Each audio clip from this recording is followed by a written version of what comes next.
Janet, how are you? I am well and so happy to see you, my dear friend. So happy. And happy to be invited back. Absolutely. As I said to you, there was only ever one choice for guest number one, which was almost 2 years ago to the day, July the 13th, 2023. Hmm. Here we are. We're recording on July the 7th, 2025, episode 50. Again, there was only one choice, and that was going to be you. Thank you. Do you I'm feel so I'm special? honored. But do you feel special? I do. So special. Amazing. Well, But I only want a holy relationship, no special one. as you know, you are a household name and have been for the last few years here at Joel Russell HQ.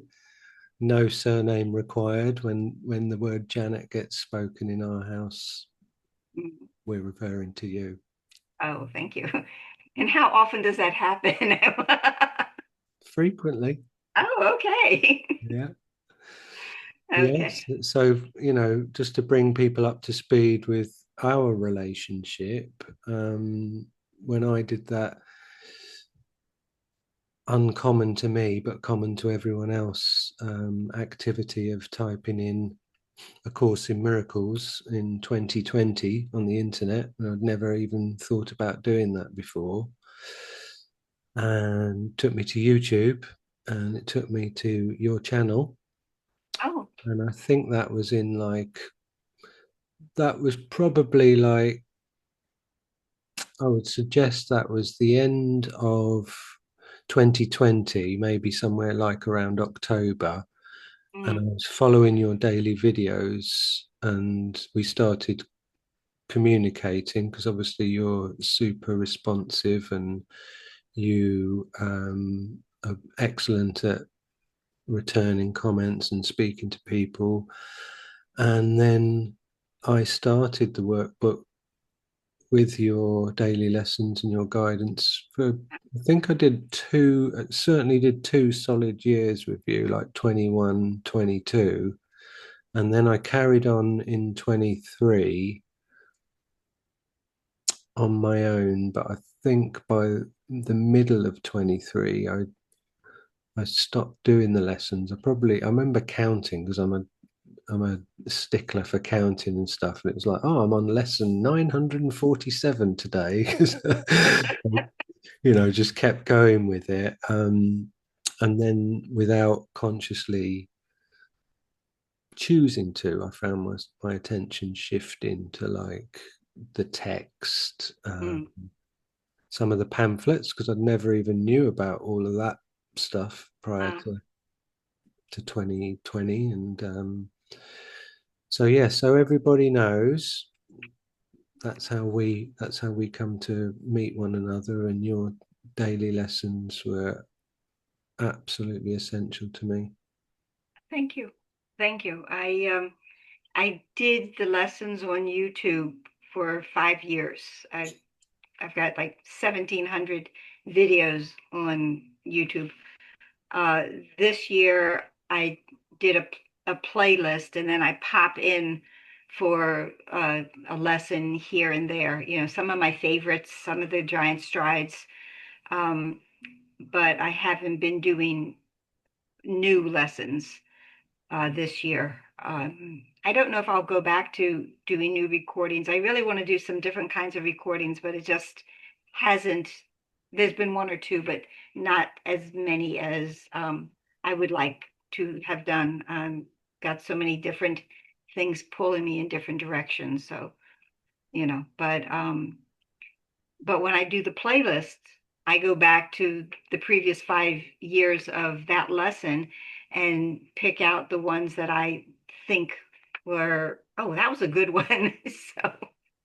So a lot of them are from 2023, which was an interesting year because that was the year I fell and broke my wrist. Yeah.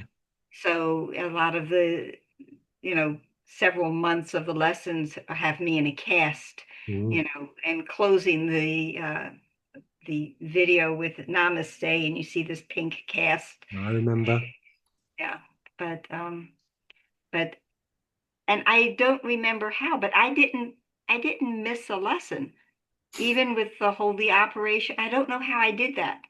I'm like, my mind is of in a fog of how did I ever do that? So, Yeah, but your dedication, like I said to you before we just started recording, that's part of the inspiration is that dedication to just be there every day.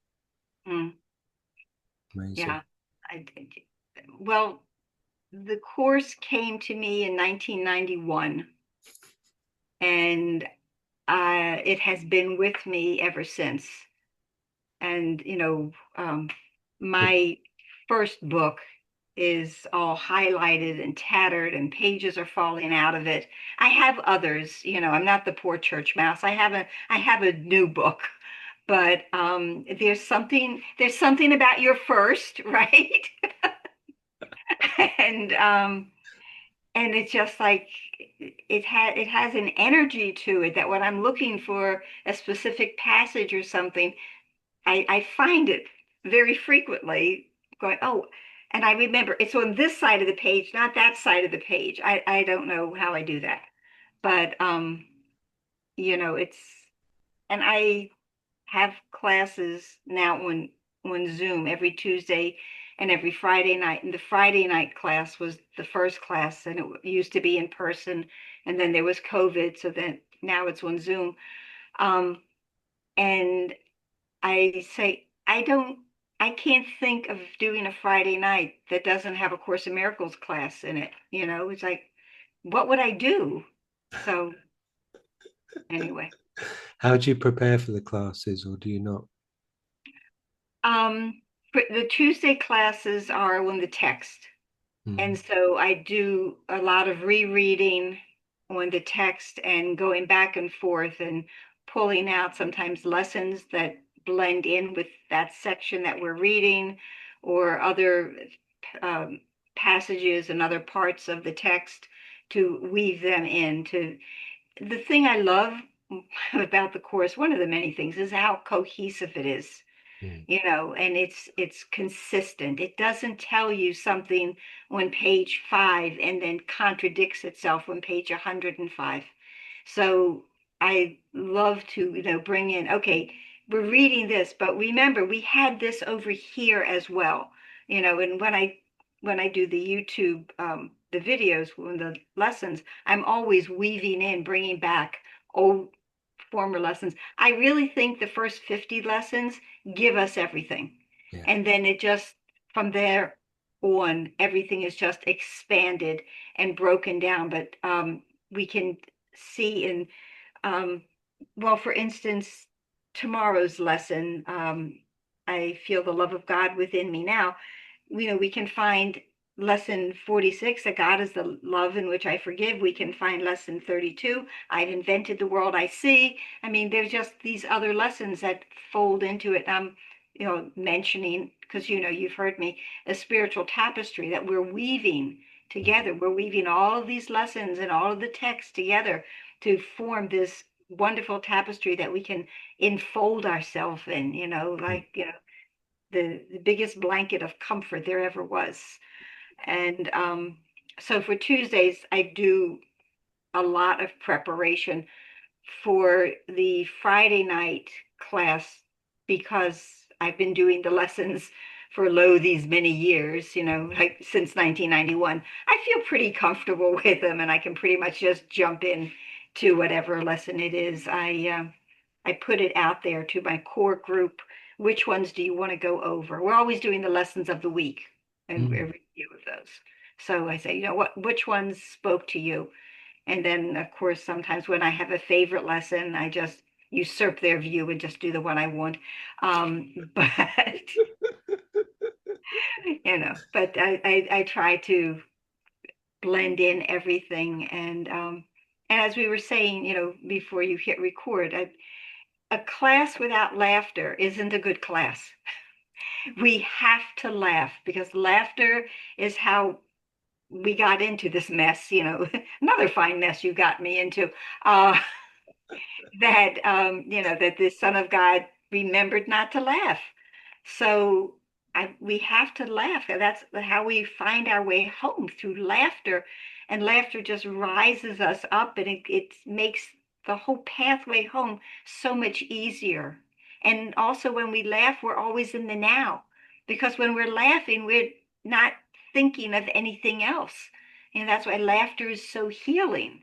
I mean, I know you know the story of Norman Cousins, that healed himself through laughter when he got a not so nice diagnosis from his doctor. And he just went home and watched Three Stooges and Abbott and Costello and laughed himself well. I mean, yeah, let's laugh our way home. I love that. That's a really powerful um, thing to bring to the table as well, to say that when you're laughing, you're in the now. Yeah.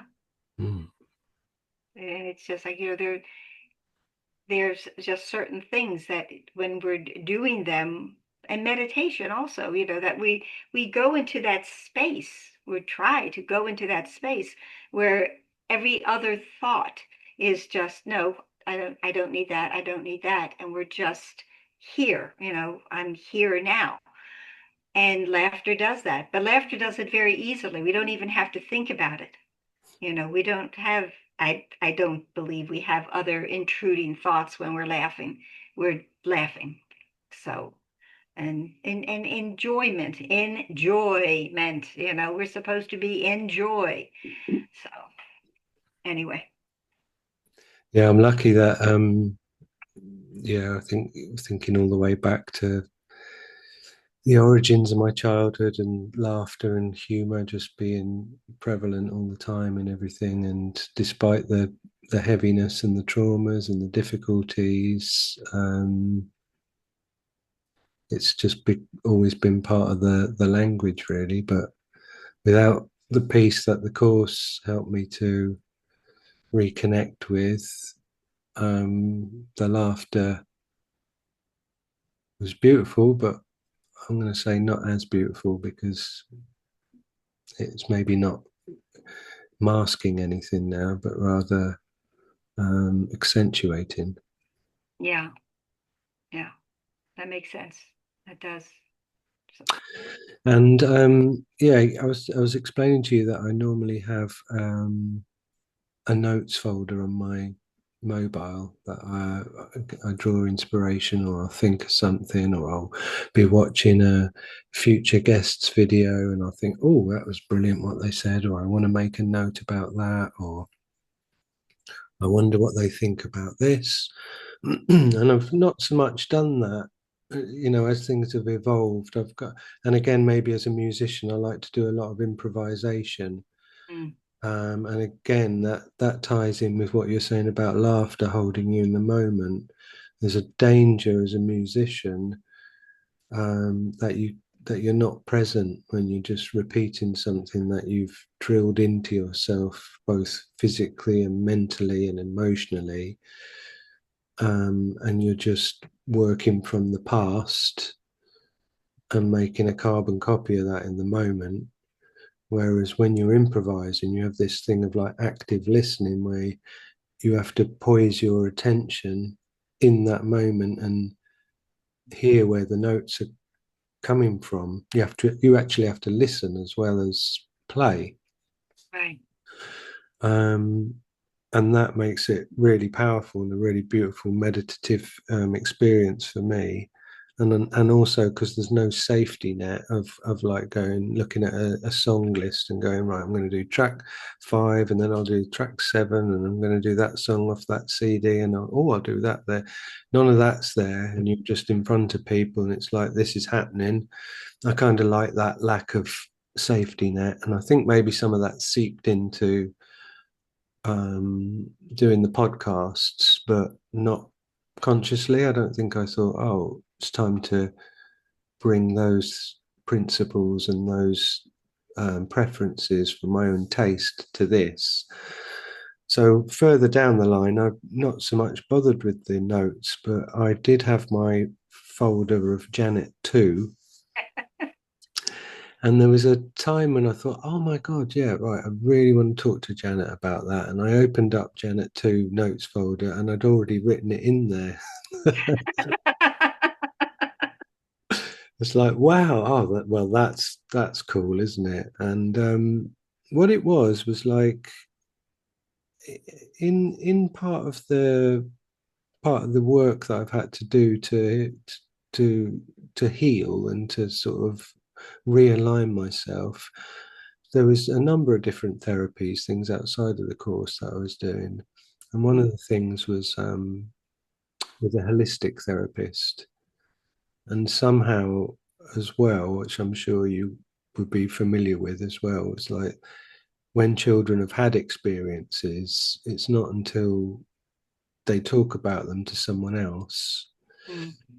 and then that person goes, really, what, that happened? And you're like, well, yeah, that happened. And they almost go, well, that's not normal, or that's really difficult, or you went through that, and you get that objective perspective to think, oh, right, you know, we know that sometimes from, like, if a kid reaches the age where, say, like one of your children might have got to that age at school where they're going to go around their friend's house for tea after they've finished school, and then they get a window into how other families operate. And they might come home and go, Mum, their dad didn't sit at the table. He went and sat on his own in front of the television and ate his dinner, and we see this bigger picture, don't we? Mhm. And I always remember this therapist saying, we went through this thing from childhood and we talked about um, an experience as though it was happening in the room at the time. And then he said to me, where is, like, little Leon? Where's the little boy Leon now watching this? And I was like, oh God, wow, that's really interesting. And I said he's either like standing over behind the curtain, just like peeping around, or he's looking through the door at this thing that's going on, going, oh my God. And I recognized how important that was for me to understand that, and therefore this the safety element. Because when you were talking about the first 50 lessons, I always think God goes with me wherever I go is my favorite lesson, always has been. Always just makes me go, wow, that's my one. Um, and it made me realize how lucky I was to be guided to your channel and to you because of your warmth and your kindness when I was that person looking in on that version of myself looking in on the course community, which seemed incredibly deep and vast and endless at the time. Um, and yeah, it just made me really understand and be really appreciative of the fact that you were the person that was appointed to me in that time to gently encourage me away from the curtain and the door and say, come into this lovely room. I have cookies. Yeah. So, um, thank you. That was lovely. It was lovely. So, um, I try to be a gentle teacher because the course to me is very gentle. There's so many places in it when it just says try just for today. It doesn't say you got to do this. It says try. So the my first impressions of the course were that it's gentle and it's kind, and if you don't get this lesson, all of this right now, don't worry. It's going to come back. It's going to come back in a future lesson. It's going to be revisited, going to be said a little bit differently, but you're going to get the message. And of course, for me, the lessons are repetitive, that I do them every year, every year, every year. And so many have agreed with me in my classes when I say that, I'll get to a lesson and go, that line was not in there last year. Who came and wrote it in my book? And it looks like it was always there, but I know that line wasn't there last year, right? And so many have had that same experience.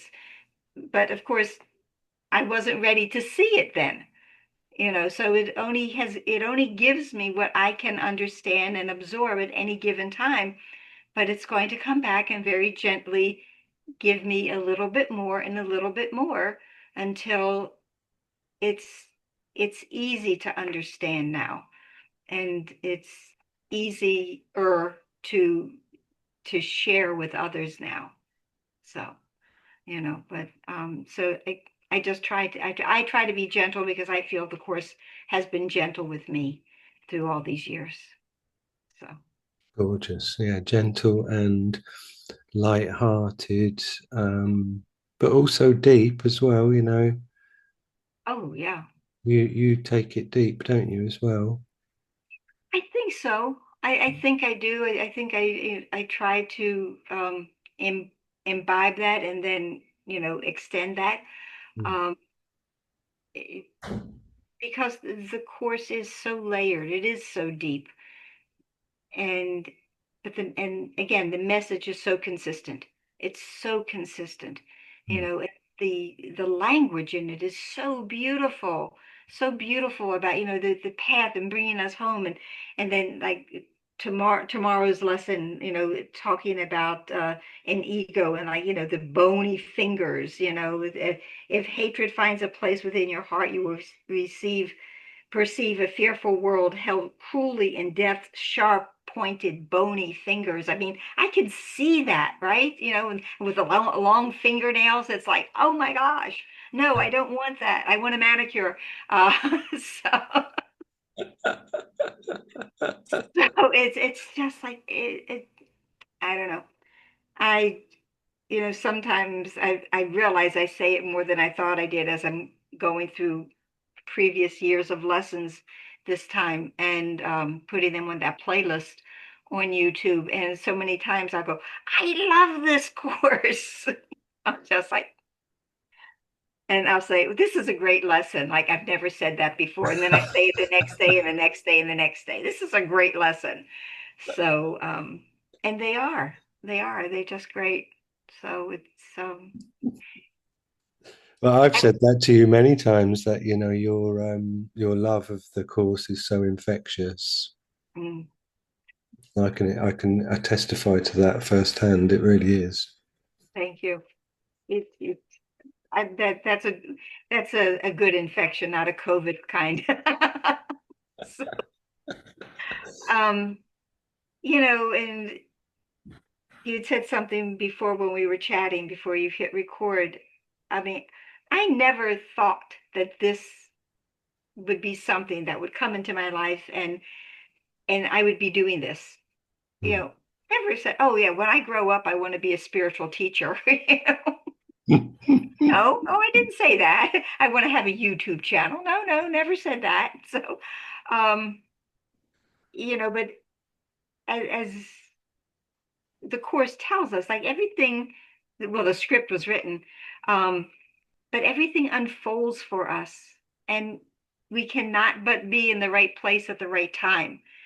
And even when it doesn't feel that way, it will unfold for us that, oh yeah, that was exactly where I was meant to be, Mm. because I had to go through this in order to get there. And now that I'm there or here, this is good. Mm. But everything that has happened is only the good things, and the not so wonderful things have all brought each and every one of us to this space that we are in right now.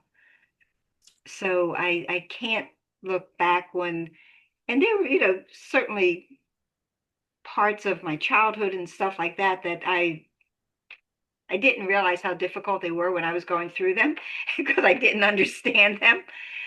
But they just made me, I believe they've given me the ability to be a much better teacher, and much more compassionate with Mm. others. So it's powerful stuff. It really is. So Yeah, I think people have heard me say this a lot here on the channel, and it's like truth has a frequency, and yeah, we primarily read energy. Like 80% of our communication is the energetic field, whether yes. people know it or not. We're all essentially clairsentient like beings. So we need to go through the stuff that brought us to that tipping point where we said, right, there must be another way, in whichever way that presented itself to us. And what's that bit? To speak to those who suffer, you must learn their language first, or something like that. There's a bit in the course. I just think that's so beautiful. To speak to those who suffer, you must first learn their language. It's like, exactly, if I'm going to sit here going blah, blah, blah, if you're going to have your channel and go blah, blah, blah, and the energy's off, it doesn't Right. matter what the words are. It doesn't matter how fast or slow you're speaking or whatever. It's essentially someone's like, even if they can't articulate it, they're like, oh, what's wrong here? And Right. I use that a lot in my work as well in construction. I'll say, a layman will walk into a room where some work has been done and it's not right, and they don't know. They can feel it in their gut. They're like, there's something wrong here. And Hmm. another tradesperson will walk in and go, why have they put that there? And then built that on that and stood that there. And why is that like that? And then the layperson will go, oh, that's why I don't feel right. Hmm. Yeah. Yeah. There is that energy field that we travel in, and we definitely, walk into a room and we can feel what's going on, you know. So it's yeah. And I think the course does make us even more sensitive to it, I Mm, believe. And there's lessons that tell us that, the teacher, okay, has to be able to communicate with the students. But we can't be on a different frequency because we need to be understood. mm, So, we have to be aware and sensitive to the others around us because, we can be going, oh, and talking about the course from 30,000 feet, but the ones who need to understand it aren't up there yet. So we have to be able to communicate on a level that can be understood. And that is what I try. I know I try to do that. I don't know if I always succeed, but I know I do try to do that, so that everyone can understand. Because this beautiful course, if it's not understood, you know, or a beautiful song that you play and nobody can hear the notes properly. They've all gone deaf or something. What mm, good is that? So you have to be able to be one with, to join in community, which community is really important right now. mm, The space that this country certainly is in right now. I can include the whole world, but I think there are some spots that maybe aren't as in much chaos. But we need community, and the course does bring us together, you know, and it's a beautiful word, and community, and unity is right there mm, at the conclusion of it. And COM, the prefix, does mean to come, to join.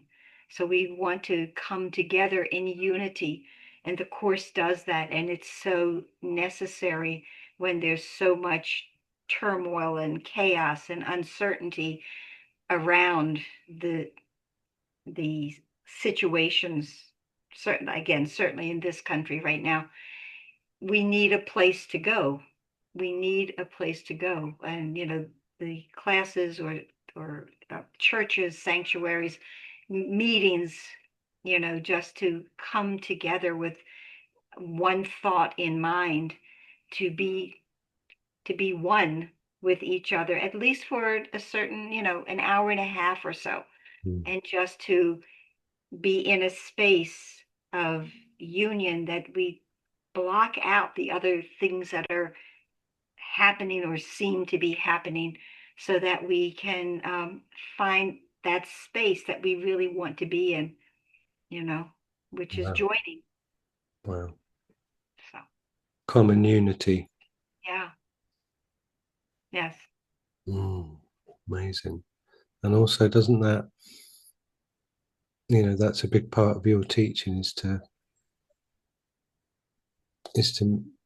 not make the distinction between teacher and student. In a sense, it's like there's no hierarchy, there's no. right. In fact, you're reminding me of an experience I had with some guys that I was working with. And there was one bloke, he had a really keen, inquisitive mind, and we were talking about different things from the natural world. It wasn't a spiritual conversation. We didn't get onto that, but talking about cosmology and things like that. And I was talking to him about something. He goes, "Oh," he goes, "You've lost me there." And it was almost from his point of view. He was like, "Oh no," And I was like, "Hold on a minute. Why have I lost you? Explain it to me, because I see this as my shortcoming. If we can use language in that way, just Right. in this context, it's like, because how have I not met you in the right way so that you can keep coming on this conversation, and I can share this in, because I've just heard something, remembered it. I never sat there and did the experiments to work out how the universe unfolded. It's just I've heard some stuff that blew me away, and I retained it, and I wanted to pass that excitement and information on. It reached this point where it's like, "You've lost me." And it's like, "What? How? Tell me how, so that I can improve, not you, me." Right, right, definitely. Well, in all of my classes, after I read a passage, or in either the text or the lesson, and then I say, comments, questions, recipes, whatever. you know what what do you, anyone else in the group, what do they have to say? And I do that all the time. And then when someone asks a question, and it happens because I have some newbies in the different classes, and I love having new people come in, but they'll say, well, and they'll ask a question, and they'll almost be embarrassed because they just assume everyone else knows it. And I say, no, no, you just became the teacher, because by you asking that question, a couple of things happen. One, it makes everyone else think. And those who, have been with the course for a while, they get excited because they can answer. So, it's a wonderful moment when someone new comes in and they ask a question. And those who, cat fur, sorry, I have one down here. Great. Um, and that it gives them the moment of realizing how much they have learned, how far they have come. So that's why it is a community of learning when we have, classes and groups together, so that others can teach even if they don't realize they're teaching. Because the course tells us that we're all teachers and we're all students as well, and there's always something new to learn. And it might be from someone that is maybe they think unexpected, because they've only just picked up the book a month ago. But it's amazing. And then it's beautiful to see the excitement that someone gets as they start on this, and they just, get all hungry for it. They want more, they want more, and it's fascinating, and it's heartwarming. It's just great. It reminds me of when I used to always say to you, "Make your videos longer." always pushing you to the 10-minute mark. Come on, Janet, I want more. I want more. Well, several of them are way past the 10-minute mark now. We're hitting 14 and 15 minute territory. So Excellent. just for you, Leon. Yes. It worked. All of those requests. Yeah. You're a big influence on me. Fantastic. So I remember as well, we talked about you've got like a mum energy as well, the way that you spoke last time, and I can relate to that, to the story of like recounting the therapy experience and how you were the perfect person to gently encourage me. Still feeling the mum energy? Oh yeah. Yeah, I definitely have mom energy, and I have all these children I did not give birth to, uh, which is wonderful. Um, yeah, I have, and of course it's interesting. In my, now it's a Wednesday night class. It used to be the Tuesday in person. Now I have an in-person class every other Wednesday at the LGBT Center in Wilton Manors. And so a good number of those who show up are gay men, Hmm. and some of them had wonderful relationships with their mothers and others did not. So here I am, so it's and I don't mind. I don't mind. I guess it's just who I am. I think probably in retrospect, I always had mom energy, even when before I was one, because I just have this warmth and caring, and I bake cookies. So what else could it be? But how important is that firsthand? I speak from firsthand experience of just the safety. If I come back to like one of the themes of my childhood, the lack of safety, it's Yeah, obvious why I love God Goes With Me Wherever I Go was my favorite lesson. It's obvious why when I type that Course in Miracles in during lockdown, that you come up because it's like comfort and safety. yeah, yeah.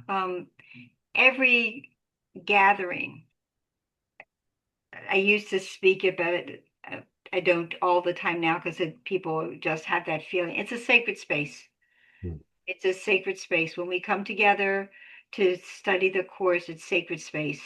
And so anything that is said and revealed doesn't go anywhere.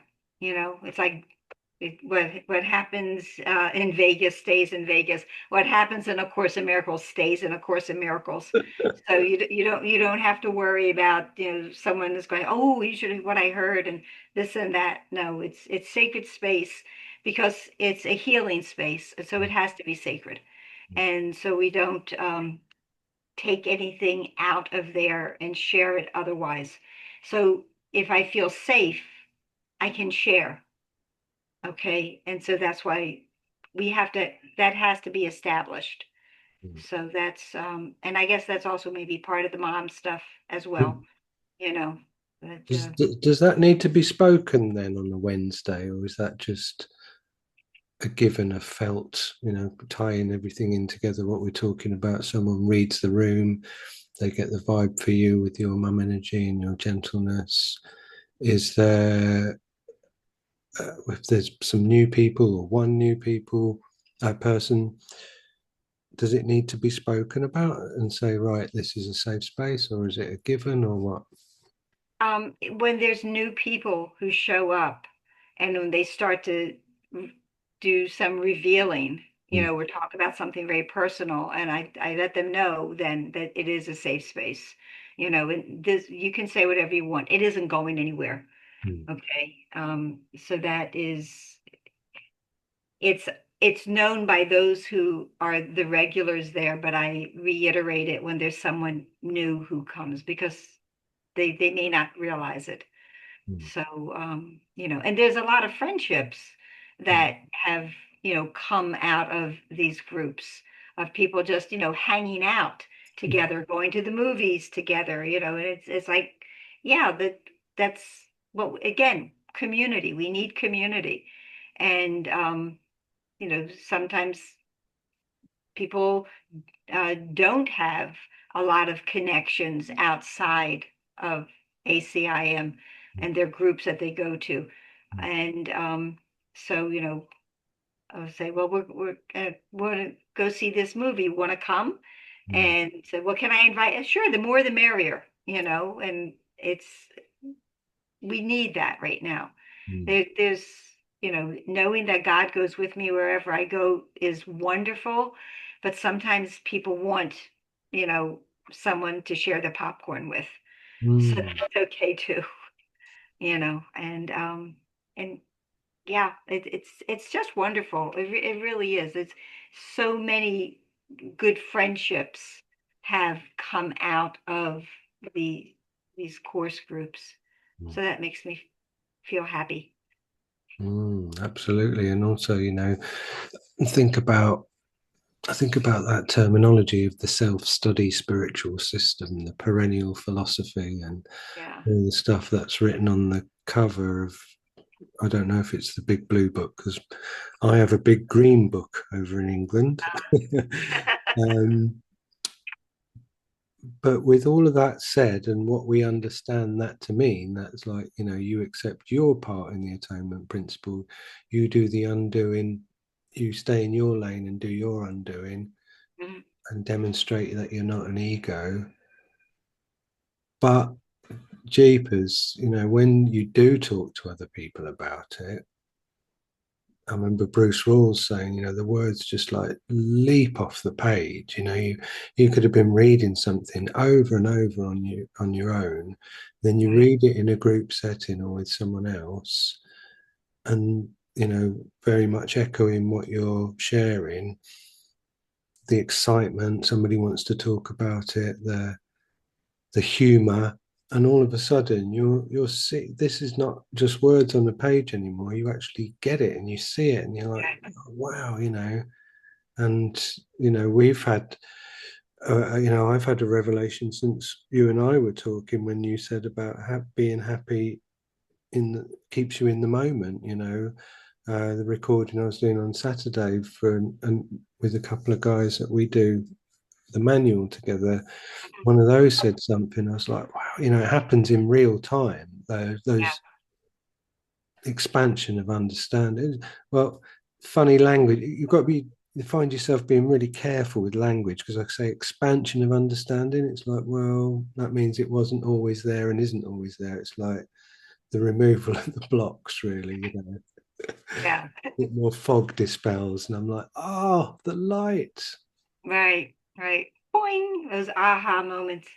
Um, when I first started the course, way back in the last century, there were not any groups to go to. None that I knew of. So I studied the course on my own for about 5 years. And then I found a group, which was now my Friday night group. It was a Friday night group, but when my friend decided he no longer wanted to do the Friday night group because he had just gotten into a relationship and wanted his Fridays free, and that was one of those times that words came out of my mouth, and then I went, who said that? Because I said to him, I said, well, do you want me to take over the group? And he went, that would be great. And I was like, what did I just do? Um, anyway, but we talk about the course as being self-study. So initially, I thought, well, it just means by myself, with myself, I study this. But I've come to understand that that self has a capital S, and it is my big self-study course for me to learn and study and find out who my true self is. So I and when that, like, aha moment happened. I went, of course it's self-study. Anyway. Excellent. No, that's absolutely brilliant. Mm, I need to just let that one go in because that's great. And it does fit in with the Janitisms as well.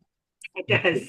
It does. Looking at words and turning them round. And what were the two that you told me earlier?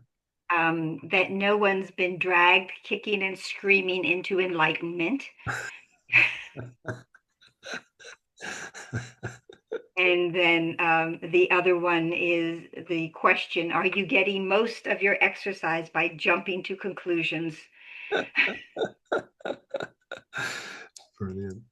So yeah, I've got a bunch of them, and well, because you've listened to me, that grievances is broken down as grief fences, because that's what it is. It's something that I, hold on and I build it up around me.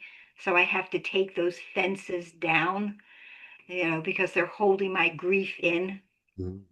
So I like to play with words a lot. Yeah, but that's part of your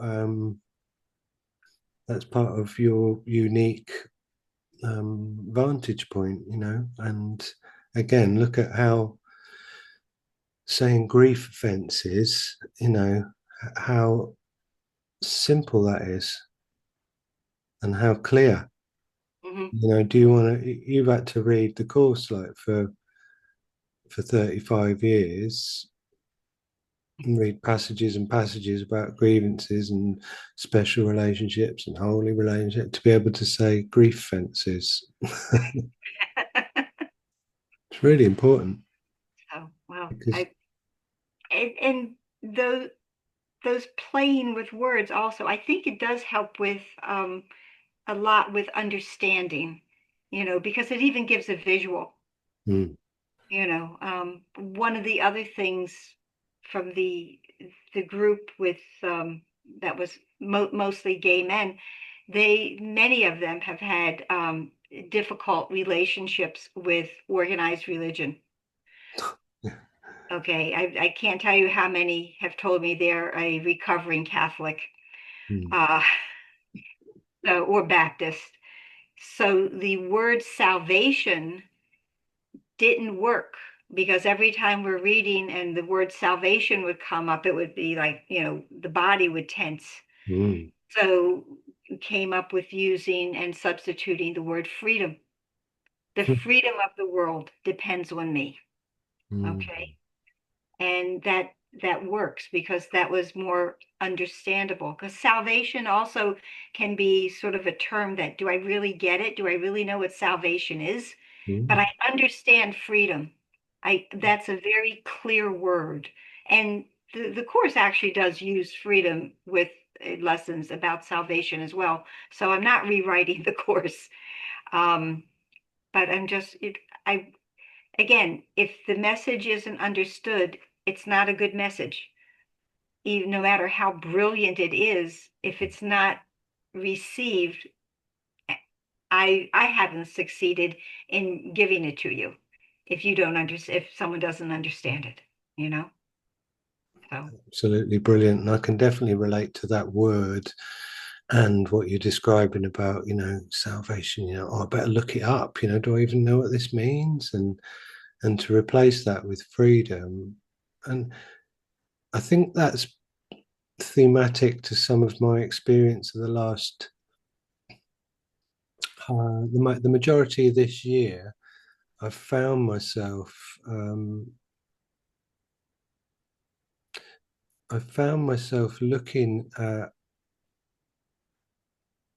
looking at the meaning without the terminology. Looking at even like words like God, Christ, salvation, the forgiveness, all of the things that could be deemed to be.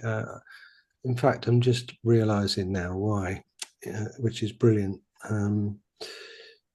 I I've had like not an enforced hiatus from songwriting, but I've just had such an obsession with non-duality videos and teachers and just dining at the spiritual buffet that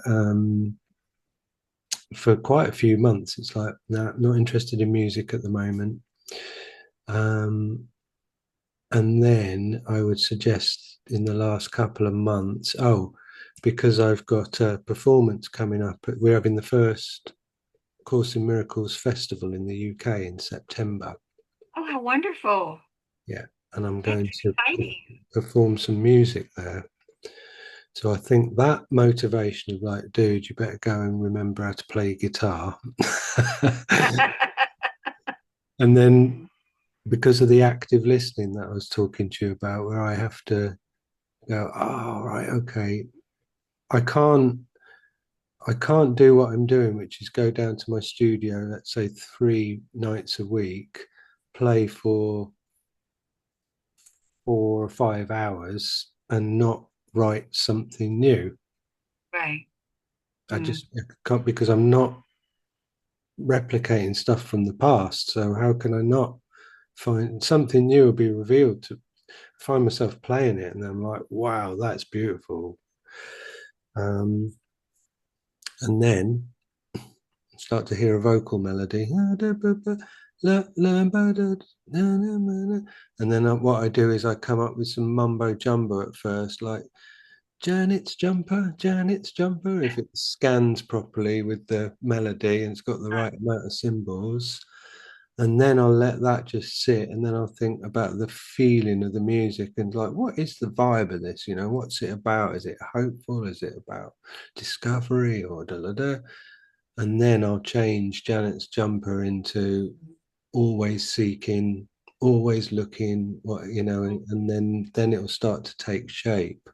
So I think because doing the weird thing of rewinding time, because I'm now in songwriting mode again, and I'm in songwriting mode from Leon, who's just taken in loads of new information, then I'm gonna see that in my lyrics because that's what I do. I talk to myself like a soliloquy with the lyrics of like, tell yourself what you've learned or whatever if you like.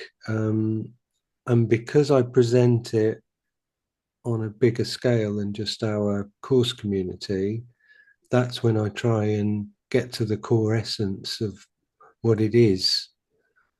So if Yeah. I go and say, I remember, certain ways of writing about love, so that it could be interpreted as a romantic love or loving a family or loving a memory or a pet or just that completely universal transfer of the principle. But you and I might read those lyrics and go, ah, this guy's singing about God, his love for God. It's all That, love, blah, blah. right. So I think, realizing it now, that's what's happening is like in my enjoyment of the course and in preparation for these new lots of lyrics that are coming through, I'm going, right, what say something like salvation to freedom, that principle is fantastic of like, if you put salvation, a load of people are going to go, oh my God, Right. Right. whereas if you said freedom, people are like, ah. And again, like you said, it brings in a visual then as well, doesn't it? Yeah. Can you visualize salvation in the same way you can visualize freedom? I Some can, I'm sure, but Okay. yeah, but I think everyone can visualize freedom. Hmm. That it's it's very simplistic, truthfully. I know what it feels like to be free, you know. So, but yeah. I love playing with words. I really do. I have for the second affirmation book of Wisdom with a Twist, or maybe it'll be more twisted wisdom. I don't know. Anyway, um, one of them is going to be the ego is un hyphen reason hyphen able. Brilliant. So, because anyway, it, I have a bunch of them. Yeah, we love them. Share them. Oh, thank you. Thank you. So the next book, anyway, it's that well, both of my books are on Amazon. But don't do Prime days. I'm boycotting Prime days. Uh, anyway, that little political statement there. Anyway, but the affirmation book is only available like a Kindle because they don't print the that size and shape of book because it's like a little flip book. I don't have Okay. one here with me, but anyway. Hmm. And then Good Morning Dear Hearts Yeah. is still there also. Which sits on over a little table next to my bed, and Good Morning, Dear Hearts is on that table.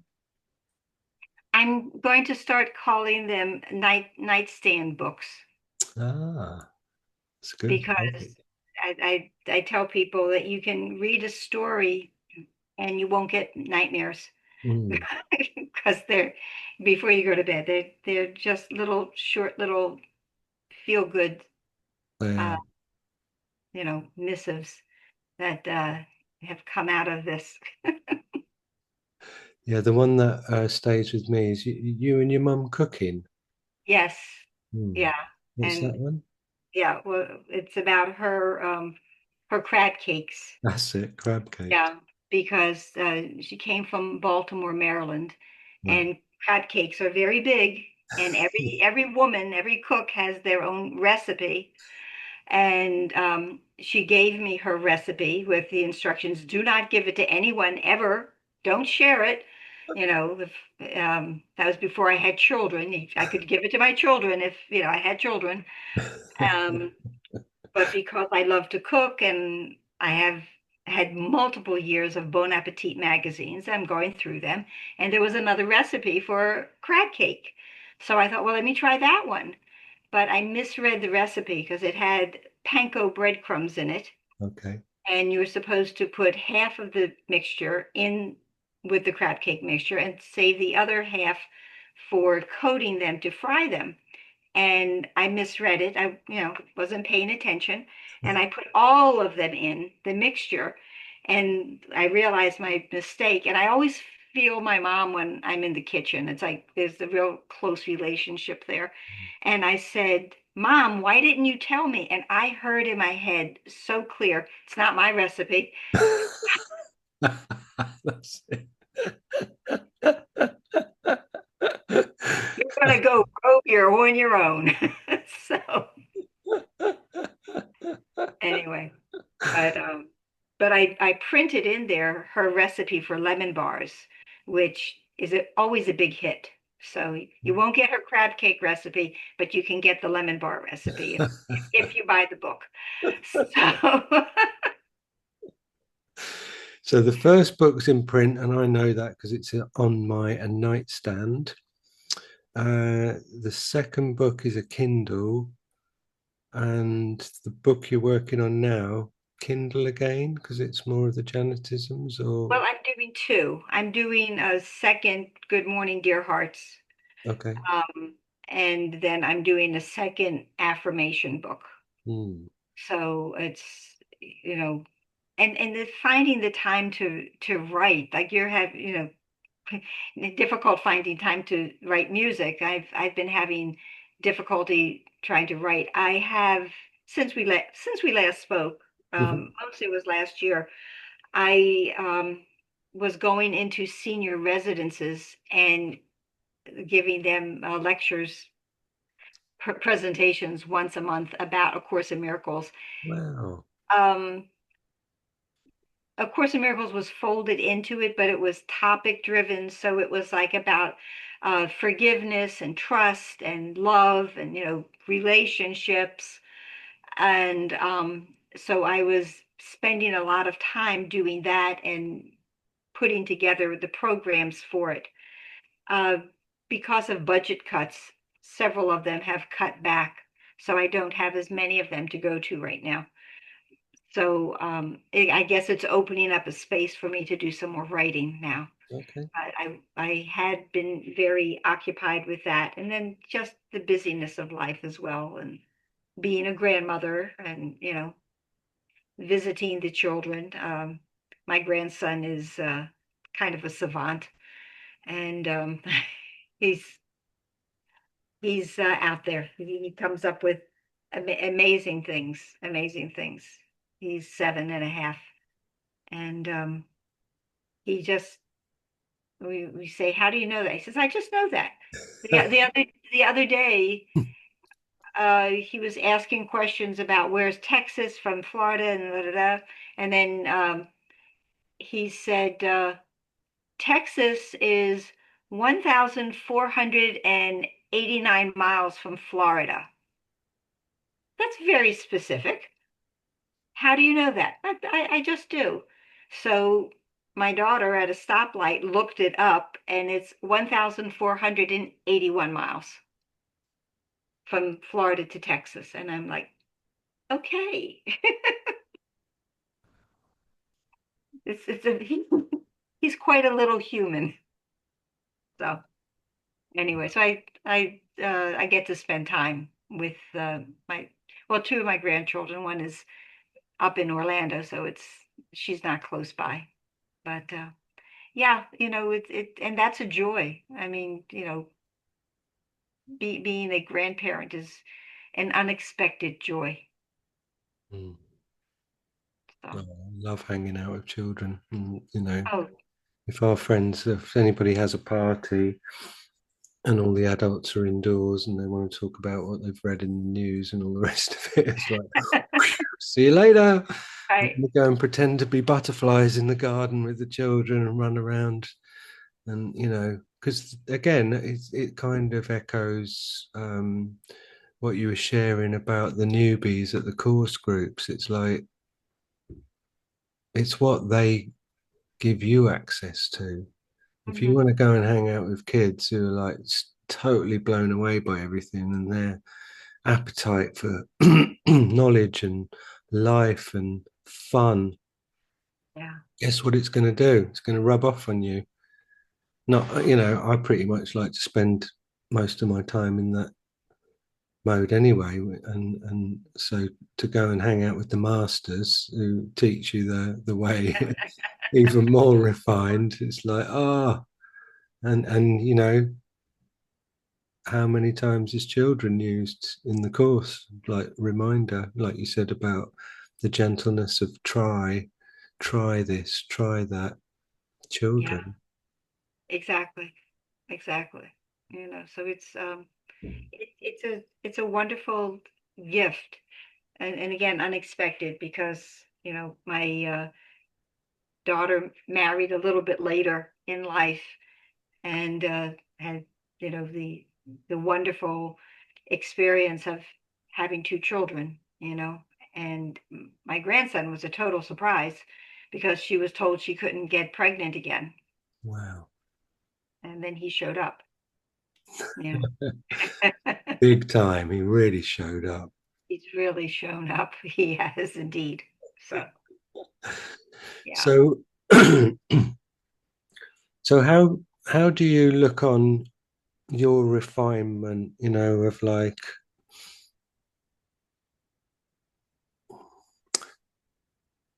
that great big thick book being reduced to a simple understanding that goes in for you? What's your simple understanding after 35 years almost of journeying with this material? What how's it been reduced to a daily application, shall we say? Well, I do my best to live this, okay, and to stay and be in as much peace as possible. Mm-hmm. But, as far as summing the course up, it's the introduction. The whole course is just in that introduction that nothing real can be threatened, nothing unreal exists. And herein lies the peace of God. And I always add a tagline just in case you didn't get it, that only love is real. And that's it. It's that's this whole wonderful book with, all kinds of notes and falling out pages and stickies and stuff like that. That's the whole course. It really is. Mm. And so I do my best to be as peaceful and as kind as I can be every day. Mm. Um, and do I succeed all the time? Absolutely not. Mhm. You know, but I think I'm much better at it now than I used to be. One of the things I do, and I tell my student teachers this, Mm. um, I bless everyone. As I'm walking down the street, I see someone and I bless them. I see an animal, I bless them. Because our mind can only hold one thought at a time.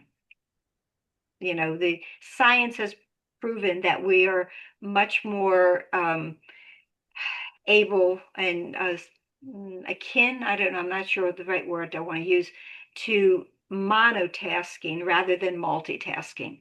We really can't multitask. It's a big myth because no matter what I'm only doing one thing at a time. I can say, well, I'm cleaning the house and I'm baking cookies, but I'm not doing both of those things at the same time. I'm taking my time and doing this, and I'm taking my time and doing that.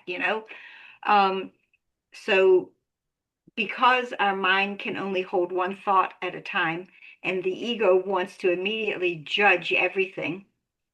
So as I go down the street or I'm in the store, whatever, I bless people rather than going, do you see what she's wearing? Does she not have a mirror? Because that's what my ego would do. Sure. So, but if I bless them, I mean, I don't do it necessarily out loud, it's within my mind as the ego would be, but I've cut that ego voice off because it can't get in there. Mm. So, and I think after all this time, I have learned to tame that ego at least a little bit, that it's not jumping in first. It wants to, but Mm. I'm not letting it. And so the more we extend blessings, the Course says you are blessed and you can bless. So the more I do that, you're saved and you can save, you're healed and you can heal. The more I pay attention to those ideas, the more I feel I'm really um, doing my work. And it's a joyous job. It really is. So like So, this discernment and vigilance. yeah, so, but I love the fact that science has proven that we are really, more adept at monotasking than multitasking.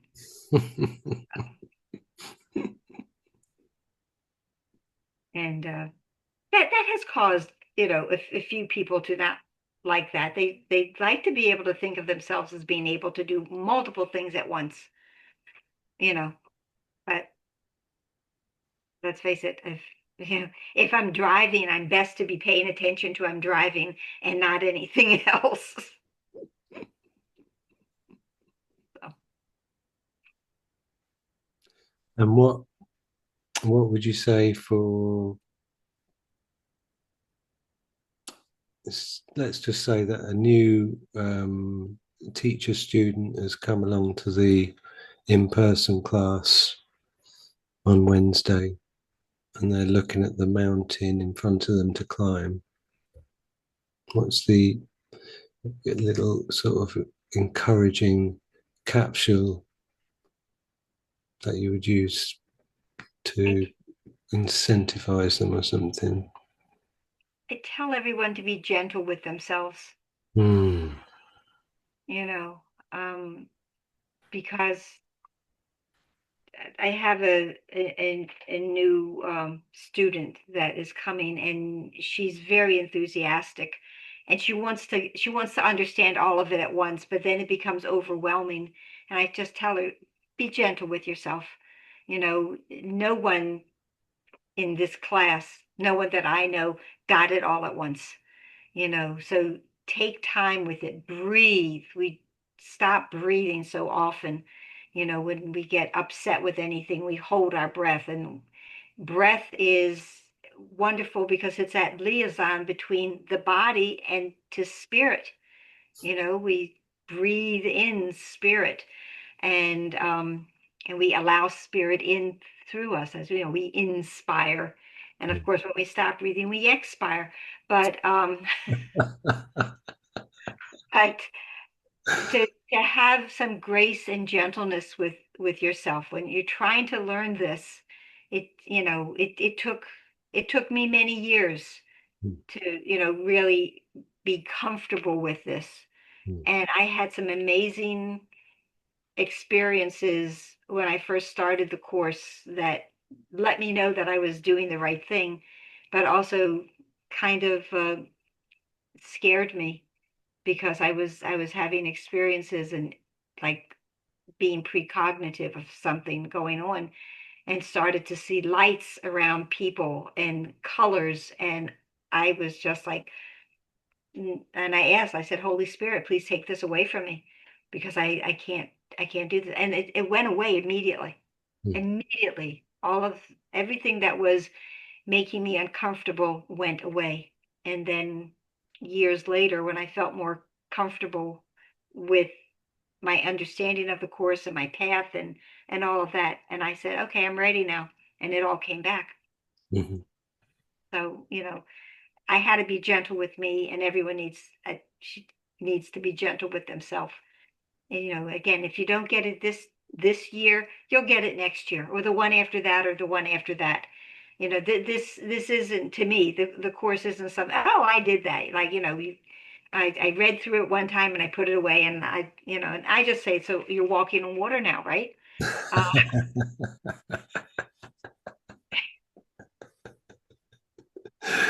It's such a big thing to to embark on the change of identification that a spiritual awakening is yeah, all about, um, it's not immediate, and the people who've had those immediate shifts and they've never gone back, we can count them almost on one hand, really.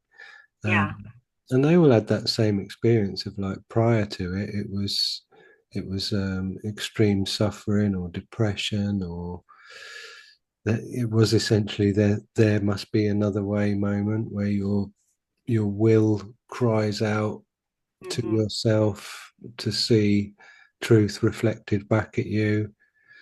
Um, but, but who sort of like goes, oh, I tell you what would be nice. It's like, I think I'll just deconstruct all the ideas that I've got about myself and the world tomorrow when I get up in the morning. It's like, no, it's like you have to be on your knees to go, God, there must be another way. And then that has to come to you in the language and a pace. Hmm. The pace has to be gentle, the language has to be relevant to where you're at the time. And then you deep dive into all of this stuff and you sift through it all with this, overarching kind of, maybe not realized approach at times, where you're just trying to refine and reduce it down to an unspoken being, which is just the experience of the peace. But with that identification, it doesn't mean that anything that isn't peaceful is just going to vanish. If I reached a point, oh God, I get it. I see what the course is on about, or I see what all spiritual systems are on about. Great, okay. That doesn't mean that you're then going to have some Disney fairy tale life from that point forever. So identification remains a really important aspect in flux.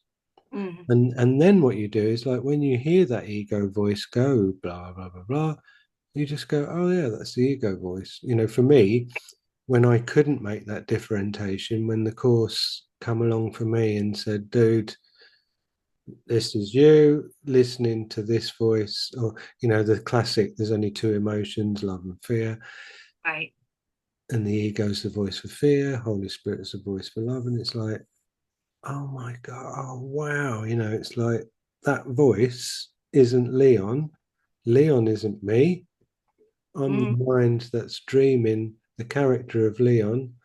And one of the aspects of that character is this voice, which is fearful because it's a manifestation of a idea of separation. So why wouldn't it be fearful? Because right. it thinks Yeah, it's separate from everything. right. That's a scary thought. It's a scary thought. Another Janetism, scarcity, a fearful place to live. Brilliant. Amazing. Oh, I was just going to say something before that went out, before that came in. But oh well, we the like what you're talking about, the voice of the ego or the Holy Spirit, and there used to be, cartoons where there was a little devil on one shoulder and a little angel on the other, and that's the same idea. Which way am I going? What am I listening to? So, but another Janetism is that you are the sinless, guiltless, perfect child of God. And I often tell people that in the classes, to remember that, who am I? Well, you are the sinless, guiltless, perfect child of God. So this is how we need to start thinking about ourselves, because that's our true identity with that capital I. Mm, It's not that little I, that false identity that was made up in mm, that moment of being afraid and believing that somehow I could be apart from my father, my source, my celestial parent, mm, my creator. So, I have to get back to having a new way of thinking of myself. mm. Just as important as that, it's part of that identification shift, isn't it? Of, you know, it's all well and good going, oh wow, I'm not the ego, fantastic. Right, Oh, not Leon, fantastic. right. But go on then. So what are you? Well, these are the signposts, these are the pointers that give me the counterpoint. And if I can feel that space through peace, through the transmission of love, and then I dial into that, and that gets more airtime, then the mind, the attention starts to go, oh, that. Yeah, yeah. And it's one of the big questions that comes up very often is, how do I know what voice I'm hearing? And it's like, do I know if I'm listening to the ego? Do I know if I'm listening to the Holy Spirit? And the course has it in the text, and it's very easy. It's, how do you feel? Mhm. And I mean, it's actually in the text. How do you feel? Because, there is a right use of this body thing, this vessel. And how we feel in it will tell us whether we are indeed listening to the voice for the ego or the Holy Spirit's voice. Mhm. And, only one will help us to rise up to heaven, and the other one, we're on that escalator to hell, which we're already in. But, that's so easy, because that's a question that comes up so frequently. How do I know? How do I know what the voice is? Mhm. So, I remember that question definitely from my own experience. yeah, yeah. So. I don't know if you can hear it. There's a cat in the background. Amazing. Yes, that's one of the great applications of your course understanding over these years is you learn how to use the miracle so that you could make cats appear in your videos, didn't you? Yes. The cats have their own following. Buster is like a superstar. I mean, the people are, well, where are the cats? Like, where do they? I've said I'm negotiating with his agent to get him on camera.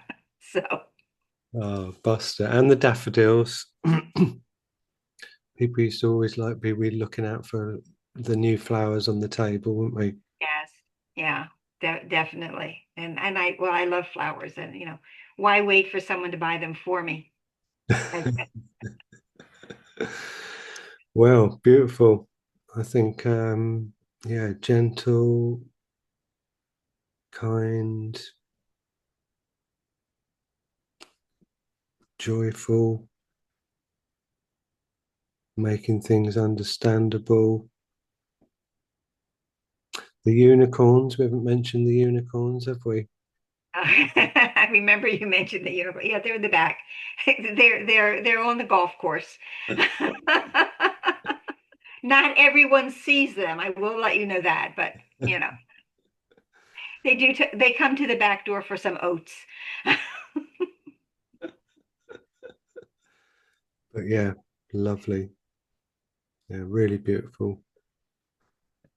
100% grateful for you and to you always. And likewise, right back at you, my dear. Mm. Right, and your face is so soft and so gentle. It's just lovely. You have lovely energy, and I'm so glad that the universe made this match for Yeah, you to well, find you. yeah, I hope I've conveyed successfully to you just how important that's been to me. Likewise, Mm. likewise. Thank you for your joining and your sharing and your guidance. And yeah, as always in the Joel Russell household, we extend our love across the water to Florida. Okay. And it is returned on a wave of Gulf Stream energy or something. Amazing. Okay, darling. I love Thank- you. Love you. Thank you so much. Thank you. Thank you. Be well. You too. I am whole, holy, healthy, and healed. Another Janetism. Perfect. I'm glad we had Okay. time for that one to be All right. heard. All right. Good night. Bye bye.